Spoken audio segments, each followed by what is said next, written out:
അക്ഷോഭതകൾ ദേശത്തോട് പ്രപഞ്ച സൃഷ്ടാവായിരിക്കുന്ന ദൈവത്തിന് അറിയിക്കുവാനുള്ള ഒരു സദ്വർദ്ധാനമായിട്ടാണ് ഈ ടീം അംഗം ഇവിടെ കടന്നു വന്നിരിക്കുന്നത്. പ്രിയ സ്നേഹിതരെ, ഒരല്പസമയം ഈ പ്രപഞ്ച സൃഷ്ടാവായ ദൈവത്തിന് നമ്മോട് അറിയിക്കുവാനുള്ള സദ്വാർത്ത എന്തെന്ന് ഗ്രഹിപ്പാൻ ഞങ്ങളുടെ ശ്രദ്ധയെ വളരെ താഴ്മയോടെ ഞങ്ങൾ അപേക്ഷിക്കുന്നു. ഏകദേശം 15-20 മിനിറ്റോളം ഈ സന്ദേശത്തോടെ ഉണ്ടാകും. താഴ്മയോടെ അത് ശ്രദ്ധിക്കണമേ എന്ന് നിങ്ങളോട് പറയുന്നു. ദയവായി കർത്താവ് അനുഗ്രഹിക്കട്ടെ. അനുഗ്രഹിക്കപ്പെട്ട ഒരു ഗാനം ഇപ്പോൾ ഇവിടെ ആരംഭിക്കും.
Thank you.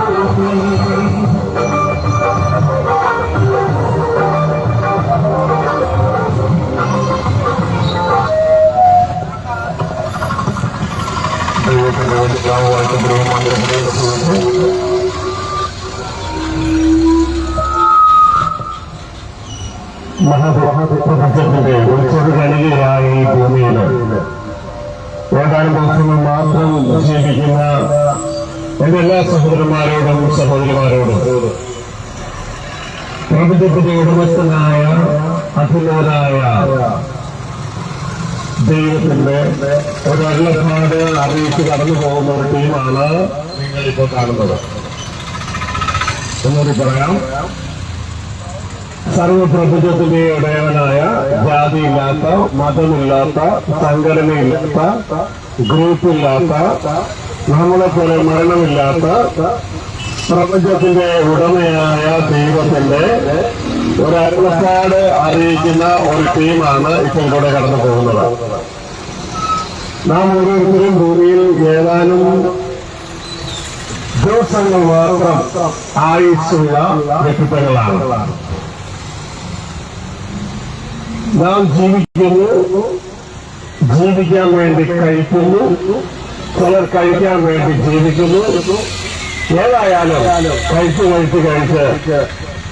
നാം ഇവിടെ മരിച്ച് അവസാനിക്കണം. കഴിക്കാൻ വേണ്ടി നമ്മൾ ജോലി എന്ന് പറഞ്ഞ്, ബിസിനസ് എന്ന് പറഞ്ഞ് പല ഓട്ടങ്ങളും ഓടുന്നു. അതാണ് എന്റെ മുമ്പിലൂടെ അനേക വണ്ടികൾ കടന്നു പോകുന്നു. പലത് ലോഡ് ചെയ്യുന്നു, പലത് ലോഡ് ഇറക്കുന്നു, ലോഡ് കയറ്റുന്നു. ഇതെല്ലാം എന്തിനാണെന്ന് വെച്ച് കഴിഞ്ഞാൽ കഴിക്കാൻ വേണ്ടിയാണ്. എന്നാൽ കഴിക്കുന്നത് എന്തിനാണെന്ന് വിചാരിച്ചാൽ ജീവിക്കാൻ വേണ്ടിയാണ്. അങ്ങനെ കഴിച്ച് ജീവിച്ച് എന്ത് വെച്ചെന്ന് വെച്ചാൽ മരിച്ചു പോകും, അത്രേ ഉള്ളൂ. അപ്പൊ കുറച്ച് ദിവസം കൂടെ ജീവിക്കുന്നു, മരിച്ച് അവസാനിക്കുന്നു. അപ്പൊ എന്റെ പ്രിയ സഹോദരങ്ങളെ, ഈ ജീവിതത്തിന്റെ ഇടയിൽ ഈ ഭൂമിയിൽ അനേക തലമുറകൾ വന്നു. അവരെ ആരെയും ഇവിടെ കാണുന്നില്ല. അവരെല്ലാം ഈ ഭൂമിയിൽ നിന്ന് അപ്രത്യക്ഷമായി. മരണം ഒഴിയാൻ മാറ്റപ്പെട്ടു. ഇങ്ങനെ നാം തിരക്കുന്നിടത്ത് ഓടി അധ്വാനിച്ച് ചിന്തിച്ച് ഉണ്ടാക്കിയതെല്ലാം നമുക്ക് ദൂരം കഴിയാതെ മരണം നമ്മളെ കീഴ്പ്പെടുത്തിക്കൊണ്ട് പോകുമ്പോൾ ഇതിന്റെ നടുവിൽ മരണത്തിൽ നിന്ന് രക്ഷിക്കാൻ കഴിയുന്ന ഒന്നും ഈ ലോകത്തിൽ നാം കാണുന്നില്ല. എത്ര ധനികനായാലും അവനെ മരണം കൊണ്ടുപോകും. ഏതാനും ദിവസത്തെ ഇവിടുത്തെ അധ്വാനം, കിട്ടുന്നതെല്ലാം അധ്വാനിച്ചും നല്ലതും ചെയ്തും ചീത്ത ചെയ്തും ഒക്കെ കഴിയുന്നതും ബാങ്കിലൊക്കെ സൂക്ഷിച്ചു വെക്കും. പക്ഷേ മരണത്തിന് ആരോടോരോ ബഹുമാനമില്ല, റെസ്പെക്റ്റില്ല. മരണം എല്ലാവരെയും കീഴടക്കും. ഈ മരണത്തിന് മറുമരുന്ന് എന്റെ റൈറ്റ് സൈഡിൽ മെഡിക്കൽ ഷോപ്പ് ഞാൻ കാണുന്നത് അവിടെ ഇല്ല. ഈ ലോകത്തിന് ഒരു മെഡിക്കൽ ഷോപ്പിലും ഇല്ല. ഇവിടെ ധാരാളം യൂണിവേഴ്സിറ്റികളുണ്ട്. Kerala university, Gandhi university, Oxford university, California university. ഈ യൂണിവേഴ്സിറ്റികളൊന്നും മരണത്തിന് പരിഹാരമായൊരു ടെക്നോളജി ഇല്ല. നമുക്കൊരു ധാരാളം രാഷ്ട്രീയ പാർട്ടികളുണ്ട്. രാഷ്ട്രീയ പാർട്ടികളുടെ കയ്യിൽ ഒന്നും മരണത്തിന് പരിഹാരമായ ഒന്നുമില്ല. നമുക്കിവിടെ ധാരാളം ഹോസ്പിറ്റലുകളുണ്ട്. ഈ ഹോസ്പിറ്റലുകളിലൊന്നും മരണത്തിന് പരിഹാരമായ ഒന്നുമില്ല. നമ്മൾ അധ്വാനിച്ച് കൂട്ടിവെച്ച് അതൊരു വട്ടപൂജ്യമായി അവസാനിക്കുകയാണ് മരണത്തോടുകൂടെ. പ്രിയ സഹോദരങ്ങളെ, നിങ്ങളുടെ കുടുംബാംഗങ്ങളെ കുറിച്ച് ചിന്തിച്ചു നോക്കാം. നിങ്ങളുടെ പിതാക്കന്മാരെ കുറിച്ച് ചിന്തിച്ചു നോക്കാം. അവരൊക്കെ നിങ്ങളെ പലരും സഹായിച്ചിട്ടുണ്ടാകാം, പലരും സഹായിച്ചിട്ടില്ലായിരിക്കാം. പക്ഷെ അവരൊക്കെ ഇവിടെ അവരെല്ലാം വിസ്മൃതരായി. മരണം അവരെല്ലാവരുടെയും ജീവിതം അപഹരിച്ചുകൊണ്ടുപോയി. ഈ ഒരു സാഹചര്യത്തിൽ യഥാർത്ഥത്തിൽ ബുദ്ധിമാനായ ചിന്തിക്കുന്നുണ്ട്, മരണത്തിനുള്ള പരിഹാരം എനിക്കുണ്ടോ? അതുണ്ടെങ്കിൽ അത് ഏത് യൂണിവേഴ്സിറ്റിയിലാണ്, ഏത് മെഡിക്കൽ ഷോപ്പിലാണ്, ഏത് രാഷ്ട്രീയ പാർട്ടിയുടെ കയ്യിലാണ്, ഏത് കോളേജിലാണുള്ളത്, ഏത് ഹോസ്പിറ്റലാണുള്ളത്? അവൻ മരണത്തിന്റെ പരിഹാരം അന്വേഷിക്കും. അവൻ ബുദ്ധിയുള്ളവനാണ്. പക്ഷേ ഇത് നമ്മളങ്ങനെ അന്വേഷിക്കുന്നില്ല. കാരണം നമ്മൾ ആ തലത്തിൽ ചിന്തിക്കാൻ തുടങ്ങിയിട്ടില്ല. എന്നാൽ ഇവിടെ സഹോദരങ്ങളെ, മരണത്തിനുള്ള പരിഹാരവുമായുള്ള എന്റെ ജീവിതത്തിൽ ഞാൻ കണ്ടെത്തിയിട്ടുള്ള ഒരു ചിന്തയാണ് നിങ്ങളെ അറിയിക്കുന്നത്. ലോകത്തിൽ പലതും ഞാൻ പഠിച്ചിട്ടുണ്ട്. അതൊന്നും മരണത്തിലുള്ള പരിഹാരമല്ല.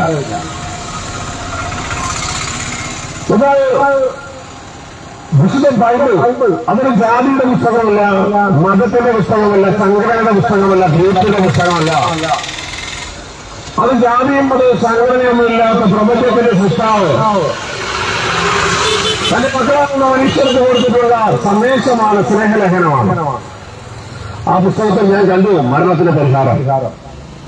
അവർ എഴുതിയിരിക്കുന്നത് മരണത്തിനുള്ള പരിഹാരം അത് യഹോവയ്ക്കുള്ളത്. മരണത്തിനുള്ള പരിഹാരം അത് യഹോവയ്ക്കുള്ളത്. അപ്പൊ എന്താണ് അതിനുള്ള പരിഹാരം അന്വേഷിച്ച് നോക്കിയപ്പോ ദൈവത്തിന്റെ യഹോവയാം ദൈവത്തിന്റെ സന്ദേശമാണ് മരണത്തിനുള്ള പരിഹാരം. ആ സന്ദേശം എന്താണെന്ന് ഞാൻ അന്വേഷിച്ച് നോക്കിയപ്പോ ഞാൻ കണ്ടത് മറ്റൊന്നുമല്ല, മരണത്തിന് പരിഹാരമായി നമ്മളുടെ ഈ ഭൂമിയിൽ ഒന്നുമില്ലാതിരിക്കുമ്പോ ഭൂമിയെ മരണ ദേശമെന്ന് വിശുദ്ധമായിട്ട് പേരിട്ട് വയ്ക്കുമ്പോ ഇവിടുത്തെ സ്കൂളിലോ കോളേജിലോ മെഡിക്കൽ ഷോപ്പിലോ ആശുപത്രിയിലോ രാഷ്ട്രീയ പാർട്ടിയുടെ കയ്യിലോ മരണത്തിന് പരിഹാരം ഇല്ലാതിരിക്കുമ്പോ വിശുദ്ധ ബൈബിളിൽ ഞാൻ മരണത്തിന്റെ പരിഹാരമായ ദൈവം വെച്ചിരിക്കുന്നത് എന്താണെന്ന് അന്വേഷിച്ചപ്പോ ഞാൻ കണ്ടൊരു സന്ദേശമാണ്. ആ സന്ദേശമാണ്, ആ ഒരു ഗുളികയാണ് നിങ്ങളെ അറിയിക്കുന്നത്. ആ സന്ദേശത്തിന്റെ പേരാണ് ദൈവത്തിന്റെ മകനായ ക്രിസ്തു ഈ ഭൂമിയിൽ കടന്നു വന്നിട്ട് അറിയിച്ച സന്ദേശം. ആ സന്ദേശമാണ് ദൈവരാജ്യത്തെ സുവിശേഷം. ആ ദൈവരാജ്യത്തെ സുവിശേഷമാണ് മരണത്തിന് പരിഹാരമായ ദൈവം നമുക്ക് തരുന്ന ഗുളിക അല്ലെങ്കിൽ മരുന്ന്. അത് തന്ന വ്യക്തിയാണ് ദൈവത്തിന്റെ പുത്രനായ ക്രിസ്തു. ആ ക്രിസ്തു പറയുന്നത് ഇതാണ്, എന്നെ തിന്നുന്നവൻ മരിച്ചാലും ജീവിക്കും. അപ്പൊ പ്രിയ സഹോദരങ്ങളെ, ഒരു വ്യക്തിക്ക് മരണത്തിന് രക്ഷപ്പെടണമെങ്കിൽ അതിനുള്ള ദൈവത്തിന്റെ പരിഹാരമാണ് ദൈവത്തിന്റെ പുത്രനായ ക്രിസ്തു. ആ ക്രിസ്തുവിലൂടെ ദൈവം നമ്മളോട് പറയുന്ന സന്ദേശം, ആ ദൈവരാജ്യത്വം എന്ന സന്ദേശം നിങ്ങളെ അറിയിപ്പാൻ ആലുവ അശോകപുരം ജനത്തോട് സാക്ഷ്യമായി അറിയിപ്പാൻ തിരക്ക് പിടിക്കാം. ഈ മരിക്കാനുള്ള ജീവിതത്തിന്റെ നടയിൽ മരിക്കാൻ വേണ്ടി തിരക്ക് നമ്മൾ കൂട്ടുന്നില്ലെങ്കിലും നമ്മുടെ ഓരോക്കെ നമ്മൾ പോലും അറിയാതെ മരിക്കാൻ വേണ്ടി തിരക്ക് കൂട്ടുകയാണ്. അങ്ങനെ ഈ തിരക്ക് പിടിച്ച മരിക്കാൻ വേണ്ടി തിരക്ക് പിടിച്ച ഈ ജീവിതത്തിന്റെ ഇടയിൽ മരണത്തിന് പരിഹാരമുണ്ട് എന്റെ മകളെ. അത് മറ്റൊന്നുമല്ല, അതൊരു ജാതിയുടെയോ മതത്തിന്റെയോ സംഘടനയുടെ കയ്യിലല്ല. പ്രപഞ്ചത്തിന്റെ സൃഷ്ടാവായ ജാതിയും മതവും സംഘടനയും ഇല്ലാത്ത നമ്മളെ സ്നേഹിക്കുന്ന, നമുക്ക് വേണ്ടി കാത്തിരിക്കുന്ന ഒരു പിതാവുണ്ട്, ഒരു സൃഷ്ടാവുണ്ട്. ആ സൃഷ്ടാവ് മരണത്തിന് പരിഹാരമായി അയച്ചിരിക്കുന്നത് അതിന്റെ മുഖമായ ക്രിസ്തുവിനെയാണ്. ആ ക്രിസ്തുവിനോട് നമുക്കുള്ള സന്ദേശത്തെയാണ് തിരിച്ചറിഞ്ഞുകൊണ്ട് ആ സന്ദേശത്തിന് സാക്ഷി നിൽക്കുവാനാണ് ഈ തിരക്കുള്ള സമയത്ത് പലരുടെയും ആട്ടും കുറ്റമൊക്കെ അനുഭവിച്ചുകൊണ്ട് ഞങ്ങൾ നിങ്ങളുടെ മുന്നിൽ ഈ സന്ദേശം അറിയിക്കുന്നത്. പ്രിയ സഹോദരങ്ങളെ, വിശുദ്ധ ബൈബിൾ ഇങ്ങനെ പറയുന്നു, രാജ്യത്തിന്റെ ഈ സുവിശേഷം സകല സൃഷ്ടികൾക്ക് സാക്ഷ്യമായി ലോകത്തെല്ലായിടവും അറിയിക്കപ്പെടും, അതോടെ യുഗം അവസാനിക്കാം. എന്താണ് രാജ്യത്വത്തിന്റെ സുവിശേഷം? നിങ്ങൾ കേട്ടല്ലോ, ഇത് മാനവകുലത്തിന് സ്വർഗത്തിലെ ദൈവം മരണത്തിൽ നിന്നുള്ള പരിഹാരമായി തരുന്ന മരുന്നാണ്. എന്താണ് രാജ്യത്വത്തിന്റെ സുവിശേഷം? നമ്മളെ കുറിച്ചുള്ള ദൈവം ഒരുക്കുന്ന ദൈവത്തിന്റെ ഭാവിയാണ് ഈ രാജ്യത്വത്തിന്റെ സുവിശേഷം. നമുക്ക് വേണ്ടി ദൈവം ഒരുക്കുന്ന ഭാവിയാണ് ഈ രാജ്യത്വത്തിന്റെ സുവിശേഷം. അതുകൊണ്ട് പ്രിയ കുഞ്ഞുങ്ങളെ, നിങ്ങളുടെ ഭാവി ഏതാനും ദിവസം ഈ ഭൂമിയിൽ എവിടെയെങ്കിലും ഒരു എഞ്ചിനീയറായോ ഒരു ഓട്ടോറിക്ഷ ഡ്രൈവറായോ അല്ലെങ്കിൽ വേറെ എന്തെങ്കിലും ഒരു ജോലി ചെയ്ത് മരിച്ചു പോകുന്നതല്ല നിങ്ങളുടെ ഭാവി. പകരം മരണമില്ലാത്ത ദൈവത്തോടുകൂടെ മരണമില്ലാത്ത ദൈവത്തിന്റെ മക്കളായി ഈ ഭൂമിയുടെ രാജാക്കന്മാരായി ദൈവത്തോടുകൂടി വിട്ടു വസിക്കുന്നതാണ് നിങ്ങളുടെ ഭാവി എന്നുള്ള സന്ദേശം നിങ്ങളെ അറിയിച്ചിട്ട് ഇതാ ഞങ്ങൾ ഇവിടുന്ന് കടന്നു പോവുകയാണ്. അപ്പൊ ഈ രാജ്യത്തെ സൂക്ഷിക്കുന്നത് എന്ത് സംഭവിക്കുന്നു എന്ന് ചോദിച്ചു കഴിഞ്ഞാൽ, മക്കളെ ഞാനും നിങ്ങളും നമ്മുടെ ഭാവിയിലേക്ക് എത്തുവാൻ തക്കവണ്ണം സ്വർഗത്തിലെ ദൈവം നമുക്ക് ഒരുക്കുകയാണ്. എന്താണ് അത് ആദ്യം നിങ്ങൾ ചോദിച്ചാൽ അതാണ് നിങ്ങളോട് പറഞ്ഞത്. ഞാനും നിങ്ങൾ ദൈവത്തിന്റെ മക്കളായി ദൈവത്തിന്റെ കുഞ്ഞുങ്ങളായി ഈ ഭൂമിയിൽ ദൈവത്തോടുകൂടെ പുതിയ ഇസ്ലാമിൽ ജീവിച്ച് ഈ ഭൂമിയിൽ വെളിപ്പെടുവാൻ തക്കവണ്ണം സ്വർഗത്തിലെ ദൈവം നമ്മളെ കുറിച്ച് ആഗ്രഹിക്കുകയാണ്. ഈ ഒരു സ്ഥലം നിങ്ങളോട് അറിയിക്കുന്നു. രാജസ്ഥാന സുവിശേഷം എന്ന് പറഞ്ഞാൽ ദൈവത്തോടുകൂടെ നമുക്ക് കർത്താവോടുകൂടെ ഒരുമിച്ച് ജീവിക്കുവാൻ തക്കവണ്ണം സ്വർഗത്തിലെ ദൈവം നമ്മളെ ഓരോരുത്തരെയും ഇൻവൈറ്റ് ചെയ്യുകയാണ്. നമ്മളെ ഓരോരുത്തരെയും സ്വർഗത്തിലെ ദൈവം ഇൻവൈറ്റ് ചെയ്യുകയാണ്. Hallelujah. Thank you heavenly father. Thank you. പ്രിയ സഹോദരങ്ങളെ, ഈ രാജ്യത്തിന്റെ സുവിശേഷം നിങ്ങളോട് അറിയിക്കുമ്പോ ഇതൊരു ഇൻവിറ്റേഷൻ ആണെന്നും പ്രപഞ്ചത്തിന്റെ ഉടയവനായ ജാതിയില്ലാത്ത മതമില്ലാത്ത സംഘടനയില്ലാത്ത ഗ്രൂപ്പില്ലാത്ത ദൈവത്തോടുകൂടെ ഒരുമിച്ച് ജീവിക്കാനുള്ള ഇൻവിറ്റേഷനാണ് നിങ്ങളെ അറിയിക്കുകയാണ്. നിങ്ങളാരും എന്റെ പ്രിയ സഹോദരങ്ങളെ ഇൻവിറ്റേഷൻ തള്ളിക്കളയാൻ ഓർപ്പിക്കുകയാണ്. ഇപ്പോ നിങ്ങൾ ചെറുക്കെങ്കിലും ഒന്നില്ലെങ്കിൽ യശോമരത്ത് അല്ലെങ്കിൽ സ്വന്തം കാഴ്ചമരുന്നതിൽ ആയിരിക്കുന്ന ആർക്കെങ്കിലും ദൈവത്തോടുകൂടെ ജീവിപ്പാൻ ഒരു ഇൻവിറ്റേഷനിലേക്ക് കടന്നു വരണമെന്ന് ആഗ്രഹമുണ്ട്. ഞങ്ങൾ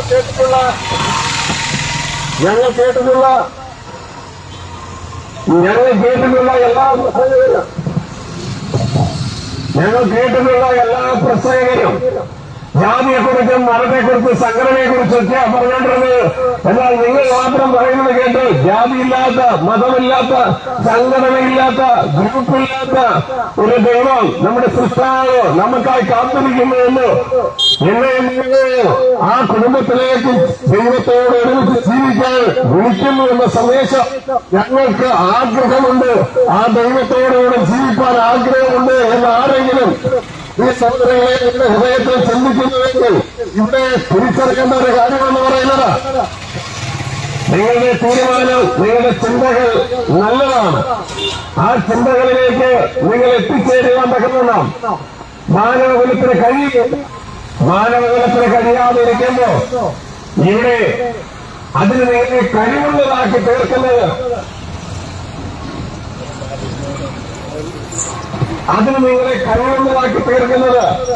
മറ്റൊന്ന് നമ്മുടെ ജീവിതത്തിലെ പാപരഹിതമായൊരവസ്ഥയാണ്.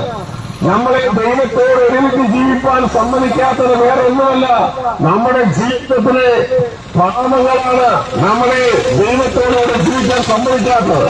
അതിനനുസൃതരായ ദൈവത്തോടുകൂടെ ജീവിക്കാൻ തക്കവണ്ണം പാപരഹിതമായ ഒരു അന്തരീക്ഷമുണ്ടെങ്കിൽ മാത്രമേ കഴിയുകയുള്ളൂ.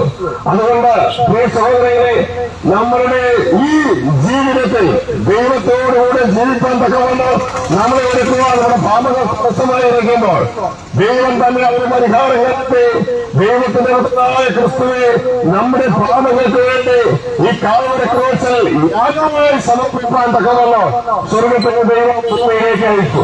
അങ്ങനെ യേശു ക്രിസ്തു എന്ന ദൈവത്തിന്റെ പുത്രൻ നമ്മുടെ പാപങ്ങൾക്ക് പരിഹാരമായി കാൽവരി ക്രൂശിൽ യാഗമായി. പ്രിയമകളെ, ദൈവത്തോടുകൂടെ ജീവിക്കാനുള്ള ആ ഇൻവിറ്റേഷനിൽ കടന്നു വരുന്നുവെങ്കിൽ കടന്നു വരണമെന്ന് എനിക്ക് ആഗ്രഹമുണ്ട് എങ്കിൽ ആദ്യം ചെയ്യേണ്ടത് നമ്മുടെ ജീവിതത്തിലെ പാപങ്ങൾ മാറ്റപ്പെടുകയാണ്. അതിന് ആ മനുഷ്യരെ ഈ പാപത്തിൽ രക്ഷിപ്പാൻ, മരണത്തെ രക്ഷിപ്പാൻ, പിശാചിന്റെ മുന്നിൽ രക്ഷിപ്പാൻ ആകാശത്തിന് കീഴിൽ മനുഷ്യരുടെ തന്നിട്ടുള്ള ഏക നാമമേ ഉള്ളൂ, ദൈവത്തിന്റെ പുത്രനായ ക്രിസ്തു. ആ ദൈവത്തിന്റെ പുത്രനായ ക്രിസ്തു മരിച്ചത് എന്റെ നാമങ്ങൾക്ക് വേണ്ടിയാണെന്ന് വിശ്വസിച്ചുകൊണ്ട് ആ ക്രിസ്തുവെ മകളെ നിന്റെ ഹൃദയത്തിലേക്ക് നിന്റെ കർത്താവായി നിന്റെ രാജാവായി നീ സ്വീകരിക്കുന്നതെങ്കിൽ അത് മാത്രമാണ് ദൈവത്തോട് ഒരുമിച്ച് ജീവിക്കുന്നത്. ജീവിപ്പാൻ തക്കവണ്ണമല്ല ഏക വഴി എന്ന് ഞങ്ങൾ നിങ്ങളെ അറിയിക്കുകയാണ്. ആകാശത്തിനിടയിൽ മനുഷ്യരെ പാപത്തിൽ നിന്ന് മറന്ന് രക്ഷിച്ചെടുക്കുവാൻ തക്കവണ്ണം മറ്റൊരു നാമവും നൽകിയിട്ടില്ല. ദൈവം അയച്ച ദൈവത്തിന്റെ ഏകമുത്തനായ യേശു ക്രിസ്തു എന്ന ആ ദൈവം അജമായ ദൈവമെത്തുന്ന ആ ക്രിസ്തുവിന്റെ നാമമല്ലാതെ. അതുകൊണ്ട് എന്റെ പ്രിയ സഹോദരി, മനുഷ്യരോട് കൂടെ മാത്രം ജീവിച്ച് മരിച്ചാൽ സാധിക്കുന്ന എന്നെ നിങ്ങളെ മരണമില്ലാത്ത ദൈവത്തോട് ജീവിപ്പാൻ, ദൈവത്തോട് വസിപ്പാൻ സ്വർഗത്തിലെ ദൈവം നമ്മളെ ഇൻവൈറ്റ് ചെയ്യുകയാണ്. ആ ഇൻവിറ്റേഷൻ സ്വീകരിക്കുവാൻ തക്കവണ്ണ ദൈവത്തിന്റെ വിധമായ ക്രിസ്തു അറിയിച്ച ഈ സുവിശേഷത്തിൽ യേശു ക്രിസ്തു മരിച്ചത് എന്റെ പാപത്തിന് വേണ്ടിയാണ് വിശ്വസിച്ചുകൊണ്ട് ആ യേശു ക്രിസ്തുവിനെ നിന്റെ ജീവിതത്തിൽ നിന്റെ കർത്താവ് രക്ഷിതാവുമായി സ്വീകരിച്ച് ആ യേശുവെ അനുഗമിച്ച് അനുസരിക്കുന്നുവെങ്കിൽ ദൈവത്തോടുകൂടെയുള്ള ജീവിതത്തിലേക്ക് കടന്നുവരാമെന്ന് മാത്രമല്ല, ദൈവത്തിന്റെ ഉടമസ്ഥതയുടെ ഭൂമിയുടെ ഭരണകർത്താക്കന്മാരായി രാജാക്കന്മാരായി ദൈവത്തിന്റെ മക്കളായി നിലകൊള്ളുവാനുള്ള ഒരു മാർഗം നിങ്ങൾക്കും വേണ്ടി ഒരുക്കിയിരിക്കുന്നുവെന്ന് ഈ അശോകപുരം നിവാസികളോട്, ഈ കേരളക്കരയിലെ വ്യക്തികളോട്, ഈ ശബ്ദ കാഴ്ച വരുന്നത് എന്നെ കേൾക്കുന്നതിന് എല്ലാ പ്രിയ സഹോദരങ്ങളോടും അറിയിക്കുകയാണ്. ഇതാണ് ഈ നല്ല വിശേഷം.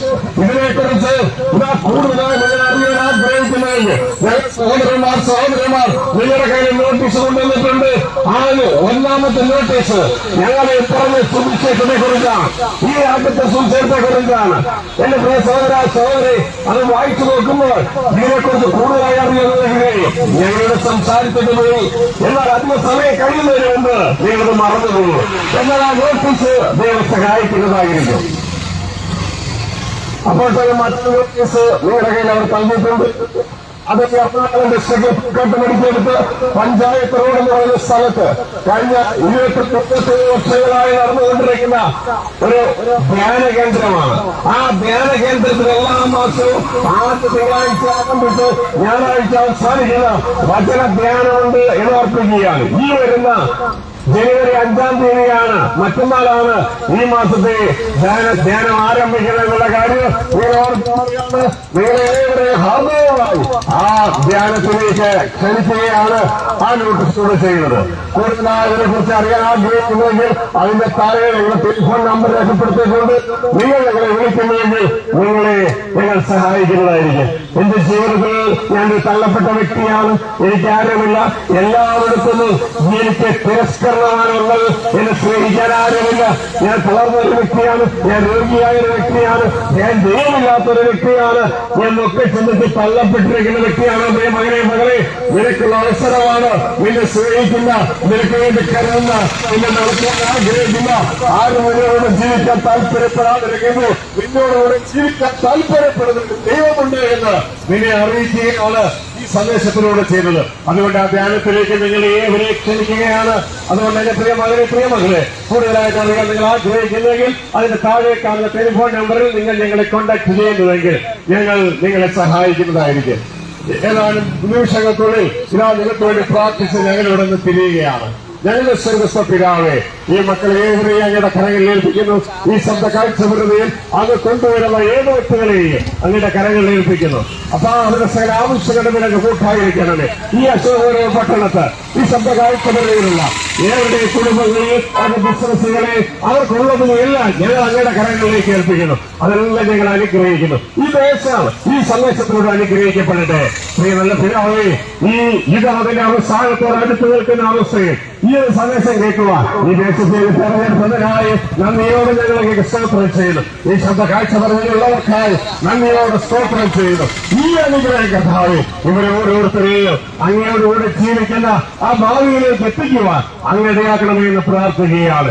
ഈ ദേശത്തെ ഈ ശബ്ദ കാഴ്ച പറഞ്ഞുള്ളവരെ ഒരു പ്രാവശ്യം കൂടെ ഇതാ അങ്ങയുടെ നാമത്തിൽ അനുഗ്രഹിക്കുന്നു. ഇവർ നിത്യം ഒരു അനുഗ്രഹീതരായി പറയട്ടെ. സർവമഹത്വവും പ്രപഞ്ചത്തിന്റെ ഉടമസ്ഥനായ യേശു ക്രിസ്തുവിന്റെ ദൈവവും പിതാവുമായ സ്വർഗസ്ഥ പിതാവിനെ യേശു ക്രിസ്തുവിന്റെ നാമത്തിൽ അർപ്പിക്കുന്നു. ഈ ദേശത്തെ ദേശവാസികളെ ഈ മക്കളെ അനുഗ്രഹിക്കുന്നു. നിങ്ങൾ നിത്യം ഒരു അനുഗ്രഹമായി മാറട്ടെ.